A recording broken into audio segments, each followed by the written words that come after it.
Hello everyone, welcome to Easy Way channel पर आप सभी का स्वागत है।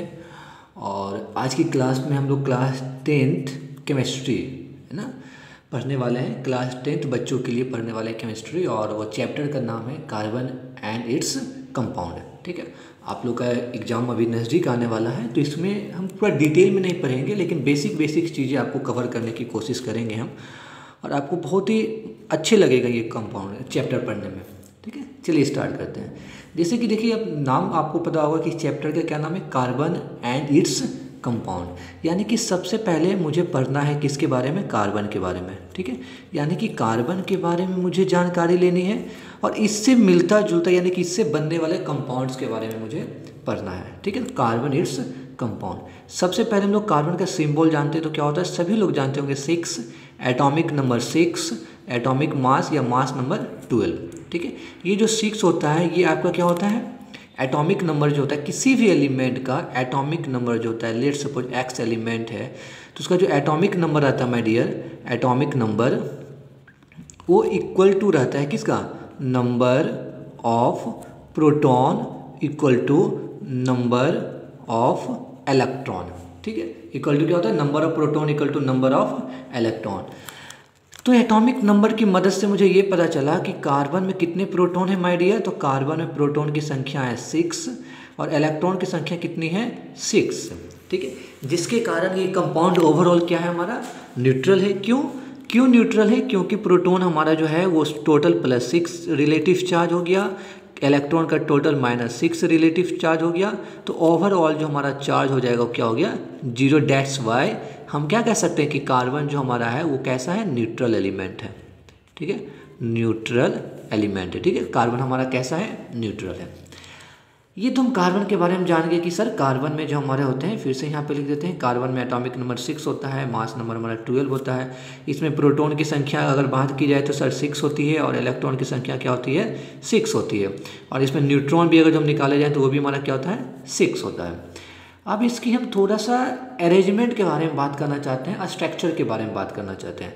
लेट सपोज आप लोग जानते होंगे किसी भी एलिमेंट का क्या होता है, एटम में उसका न्यूक्लियस होता है, और न्यूक्लियस में क्या प्रेजेंट रहते हैं, प्रोटॉन। और प्रोटॉन प्रेजेंट होने के कारण ये न्यूक्लियस कैसा होता है, पॉजिटिव चार्ज होता है। क्यों, क्योंकि प्रोटॉन का ही पॉजिटिव चार्ज होता है, न्यूक्लियस का तो अपना कोई चार्ज होता नहीं है।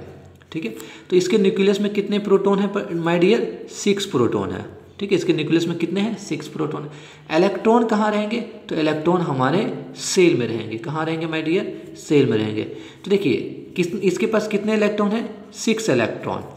तो सबसे पहला जो n का वैल्यू, अगर हम लोग क्लास 9 में आप लोग पढ़ेंगे क्वांटम नंबर, n का वैल्यू 1 रखते हैं तो कौन सा सेल आता है, KLMN है ना, K।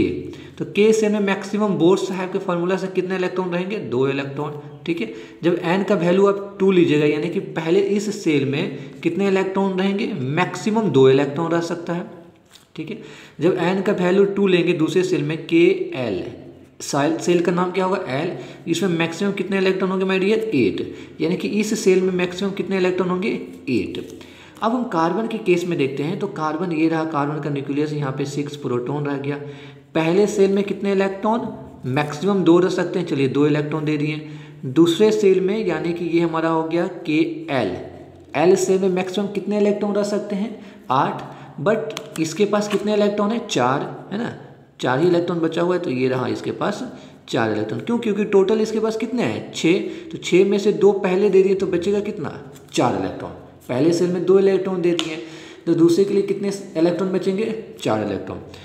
तो हमारा कार्बन का कुछ इस तरह से अरेंजमेंट आपको दिखेंगे। ये हमारा क्या होगा, इलेक्ट्रॉन स्ट्रक्चर यानी कि इलेक्ट्रॉनिक कन्फिग्रेशन, ये आपका हो गया। इसी के यहाँ पे एक बहुत अच्छा टॉपिक भी है, डॉट स्ट्रक्चर। क्या my dear, dot structure. Dot structure कैसे बनाते हैं, लेट सपोज हमारा कोई एलिमेंट x है, इसके आउटर मोस्ट में जितने भी इलेक्ट्रॉन होंगे उसको हम क्या करेंगे, इलेक्ट्रॉन को डॉट से रिप्रेजेंट करेंगे। किससे डिनोट करेंगे बाबू, इलेक्ट्रॉन को, electron is denoted by dot से हम इलेक्ट्रॉन को डिनोट करेंगे।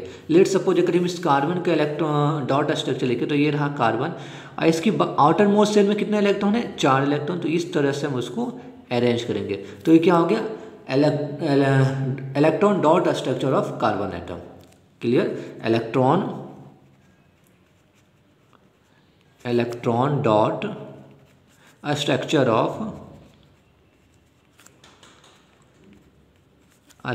ऑफ कार्बन एटम,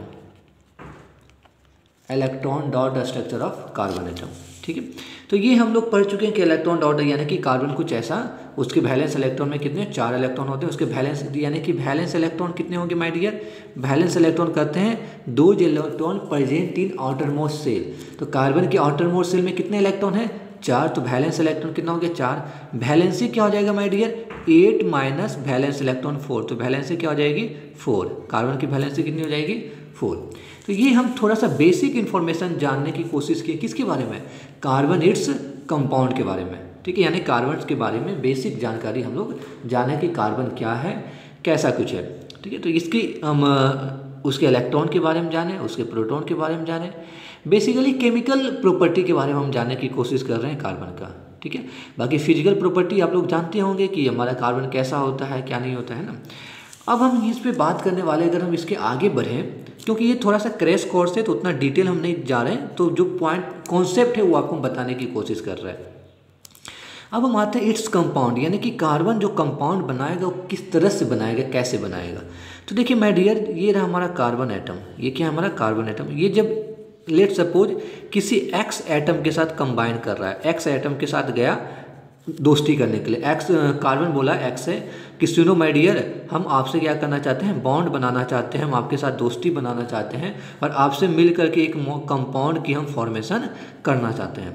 ठीक है, तो अगर ये दोनों कंबाइन कर गया, कंबाइन करके क्या मिल गया CX बन गया, क्या बन गया बाबू CX, तो ये हमारा क्या बन गया कंपाउंड बन गया, क्या बन गया माय डियर कंपाउंड बन गया कंपाउंड। और ये कंपाउंड कैसा होगा, क्योंकि कार्बन से मिलके बना है तो इसको क्या नाम देंगे बाबू, कार्बन इट्स कंपाउंड। ठीक है, यानी कि उससे बनने वाला कंपाउंड को क्या बोलेंगे, कार्बन का कंपाउंड है। ठीक है, तो यहाँ पे एक हम लेते हैं कि देखिए वेन, केस 1 लेते हैं, एक केस लेते हैं कि वेन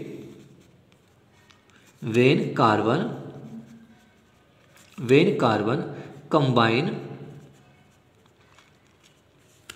कंबाइन विथ हाइड्रोजन,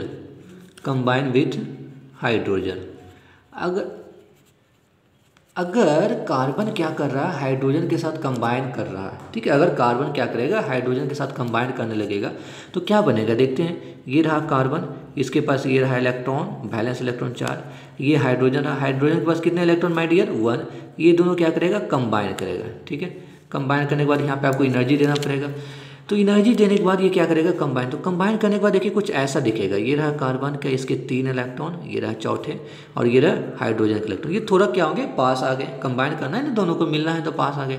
ये एक एक इलेक्ट्रॉन को, कार्बन अपना एक इलेक्ट्रॉन इसको हाइड्रोजन के साथ शेयर किया, और हाइड्रोजन अपना एक इलेक्ट्रॉन किसके साथ शेयर किया, कार्बन के साथ शेयर किया। ठीक है, तो यहाँ पे क्या हुई माय डियर, यहाँ पे वो म्यूचुअल शेयरिंग ऑफ इलेक्ट्रॉन,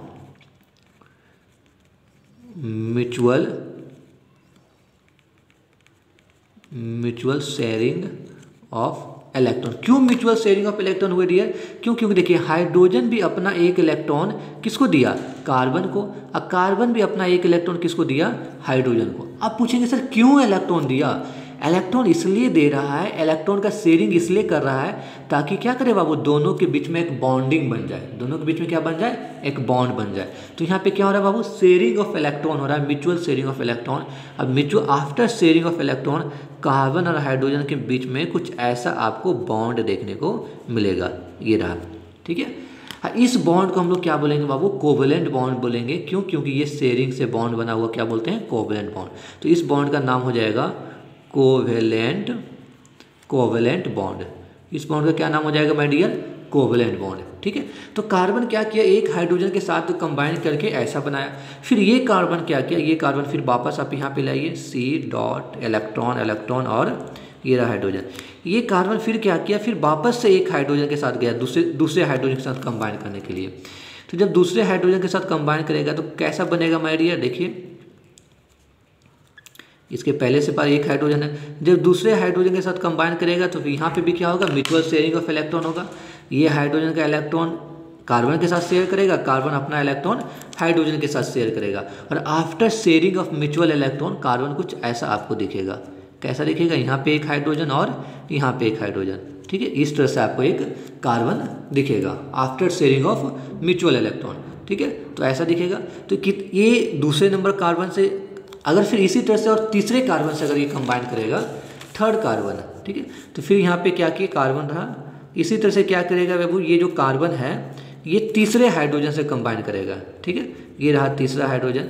तो कंबाइन करने के बाद कुछ ऐसा आपको दिखेगा, ये रहा हाइड्रोजन, यहाँ पे देखिए ये रहा हाइड्रोजन और ये रहा। फिर यहाँ पे भी क्या होगा, ये कार्बन अपना इलेक्ट्रॉन इसको देगा और इसका अपना इलेक्ट्रॉन यहाँ पे देगा। आइए देखिए, जैसे ही यहाँ पे शेयरिंग हो रहा है माय डियर, हाइड्रोजन का क्या हो रहा है, ऑक्टेट डुप्लेट पूरा हो रहा है। इसके पास भी 2 इलेक्ट्रॉन, इस हाइड्रोजन के पास भी 2 इलेक्ट्रॉन, इसके पास भी 2 इलेक्ट्रॉन, यानी कि अपना ऑक्टेट और डुप्लेट पूरा कंप्लीट करने के लिए ये कार्बन और हाइड्रोजन आपस में क्या कर रहे हैं, बॉन्ड बना रहे हैं और कंबाइन कर रहे हैं। तो कैसा दिखेगा बाबू, CH, यहाँ पे भी H और यहाँ पे भी H और ये इलेक्ट्रॉन, ठीक है। वापस ये एक बार और कार्बन से हाइड्रोजन से कंबाइन करेगा, ये रहा हाइड्रोजन चौथी बार, यानी कि 3 हाइड्रोजन से कंबाइन कर चुका है, चौथा हाइड्रोजन से एक बार और कंबाइन करेगा और ये कंबाइन करने के बाद कुछ आपको ऐसा दिखेगा। देखिए ये रहा हाइड्रोजन, ये रहा यहाँ पे हाइड्रोजन, ये पहले से ही कंबाइन कर चुका है। और फिर वापस ये क्या करेगा, 4th हाइड्रोजन अपना एक इलेक्ट्रॉन कार्बन को देगा और ये अपना एक इलेक्ट्रॉन हाइड्रोजन को देगा। जैसे ही कार्बन अपना एक इलेक्ट्रॉन हाइड्रोजन को दिया, इसका डुप्लेट पूरा हो गया, इसका भी डुप्लेट कंप्लीट हो गया, इसका भी डुप्लेट कंप्लीट हो गया और इसका भी डुप्लेट। और इसके चारों हाइड्रोजन की मदद से क्या हो गया, कार्बन का भी ऑक्टेट कंप्लीट हो गया। तो कार्बन कुछ ऐसा आपको दिखेगा, CH4, कुछ ऐसा कार्बन दिखेगा। और ये हमारा क्या बन गया बाबू, ये हमारा बन गया CH4।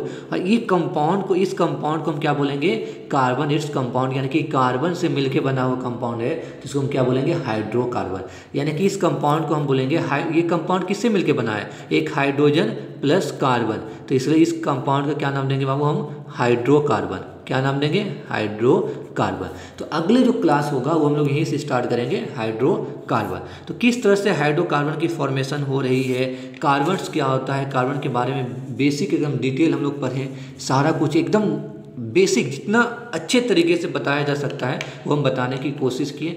अगर ये लेसन आपके लिए, अगर ये चैप्टर वीडियो आपके लिए हेल्पफुल रहा, लेसन हेल्पफुल रहा, तो लेसन को एक लाइक जरूर करिएगा, साथ ही साथ चैनल को सब्सक्राइब करके बेल आइकन जरूर दबा दीजिएगा और अपने फ्रेंड के साथ शेयर जरूर करिएगा। Thank you so much my dear students, मिलेंगे हम लोग नेक्स्ट क्लास में।